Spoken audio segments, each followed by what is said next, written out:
ಎಲ್ಲ ಅನಿಮೆ ಫ್ಯಾನ್ಸಿಗೆ ಸ್ವಾಗತ ನಮ್ಮ ಯೂಟ್ಯೂಬ್ ಚಾನಲ್ ಕನ್ನಡ ಅನಿಮೆ ರಿವ್ಯೂಸ್ಗೆ. ನಾನಿವತ್ತು ಡೊಮೈನ್ ಎಕ್ಸ್ಪೆನ್ಷನ್ ಬಗ್ಗೆ ಮಾತಾಡೋಕೆ ಹೋಗ್ತಿದ್ದೀನಿ. ನಿಮಗೆ ಗೊತ್ತಿರ್ಬೋದು, ಎವ್ರಿ ಥರ್ಸ್ಡೇ JJK ಒಂದು ಹೊಸ ಎಪಿಸೋಡ್ ರಿಲೀಸ್ ಆಗುತ್ತೆ. ಇವತ್ತಿನ ಎಪಿಸೋಡಲ್ಲಿ ಹಿರೋಮಿ ಗುರುಮಾದು ಕ್ಯಾರೆಕ್ಟರ್ ರಿವೀಲ್ ಆಗುತ್ತೆ. ನಾನು ಈ ಡೊಮೈನ್ ಎಕ್ಸ್ಪೆನ್ಷನ್ ಸೀರೀಸ್ ಶುರು ಮಾಡಿದ್ದೆ ಈ ಕ್ಯಾರೆಕ್ಟರ್ ಡೊಮೈನ್ ಎಕ್ಸ್ಪ್ಲೇನ್ ಮಾಡಬೇಕು ಅಂತ.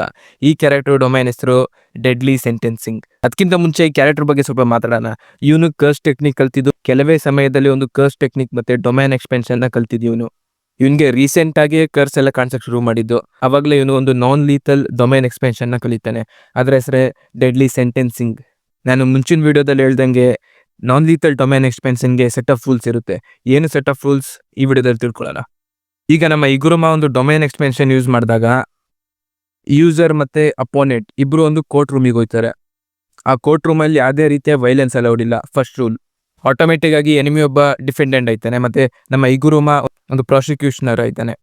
ಇಲ್ಲಿ ಮಧ್ಯದಲ್ಲಿ ಒಂದು ಶಿಕಿಗಾಮಿ ಬರುತ್ತೆ. ಶಿಕಿಗಾಮಿನ ಒಂದು ಜಡ್ಜ್ಮೆನ್ ಅಂತ ಕರೀತಾರೆ.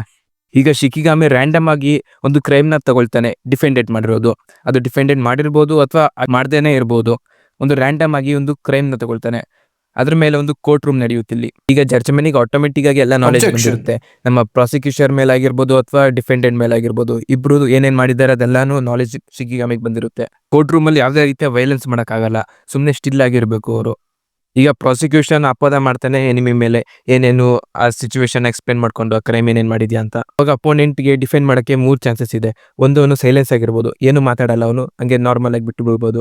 ಇನ್ನೊಂದು, ಡಿನೈ ಮಾಡ್ಬೋದು, ನಾನು ಮಾಡಿಲ್ಲ ತಪ್ಪನ, ಇದು ಸುಮ್ಮನೆ ಅಪೋದ ನನ್ನ ಮೇಲೆ ಓಡಿಸ್ತಿದ್ದಾರೆ ಅಂತ. ಅವ್ನು ಸುಳ್ಳು ಹೇಳ್ಬೋದು ಅಥವಾ ನಿಜಾನು ಹೇಳ್ಬೋದು, ಅವ್ನ ಇಷ್ಟ ಅದು. ಮತ್ತೆ ಲಾಸ್ಟ್ನೇದು ಕನ್ಫೆಷನ್. ಹೌದು, ನಾನು ಈ ತಪ್ಪು ಮಾಡಿದ್ದೀನಿ, ಗಿಲ್ಟಿ ಅಂತ ಪ್ರೂವ್ ಆಗೋದು. ಈಗ ಕ್ರೈಮ್ ನಡೆದಿರೋದ್ ಮೇಲೆ ಸ್ವಲ್ಪ ಸಾಕ್ಷಿನೂ ಕಲೆಕ್ಟ್ ಮಾಡಿರ್ತಾರೆ ಶಿಕಿಗಾಮಿ, ಅದನ್ನ ನಮ್ಮ ಪ್ರಾಸಿಕ್ಯೂಷನ್ಗೆ ಕೊಡ್ಬೋದು. ಈಗ ಏನಾದರೂ ಡಿಫೆಂಡೆಂಟ್ ಗಿಲ್ಟಿ ಅಂತ ಪ್ರೂವ್ ಆದ್ರೆ ಜಡ್ಜ್ಮೆಂಟ್ ಪನಿಷ್ ಮಾಡ್ಬೋದು. ಯೂಶುವಲಿ ಏನ್ ಪನಿಷ್ ಮಾಡೋದು ಅಂದ್ರೆ ಕಾನ್ಫಿಕೇಶನ್. ಇದ್ರ ಪ್ರಕಾರ ನಿಮಗೆ ಸ್ವಲ್ಪ ಕ್ಷಣ ಕರ್ಸ್ ಟೆಕ್ನಿಕ್ ಯೂಸ್ ಮಾಡಕ್ಕಾಗಲ್ಲ, ಅವನು ಕರ್ಸ್ ಎನರ್ಜಿನ ಯೂಸ್ ಮಾಡಕ್ಕಾಗಲ್ಲ.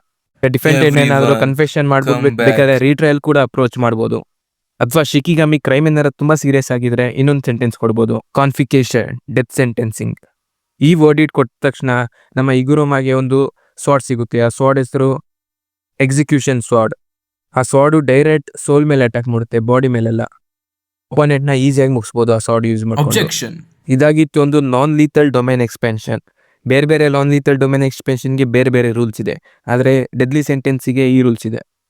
ವಿಡಿಯೋ ಹೆಂಗನ್ಸ್ತು ಕಮೆಂಟ್ ಮಾಡಿ ತಿಳಿಸ್ಬೋದು. ಮತ್ತೆ ನೆಕ್ಸ್ಟ್ ಯಾವ ಕ್ಯಾರೆಕ್ಟರ್ದು ಡೊಮೈನ್ ಎಕ್ಸ್ಪೆನ್ಷನ್ ನ ಎಕ್ಸ್ಪ್ಲೇನ್ ಮಾಡಬೇಕು ಕಮೆಂಟ್ ಮಾಡಿ ತಿಳಿಸ್ಬೋದು ನೀವು.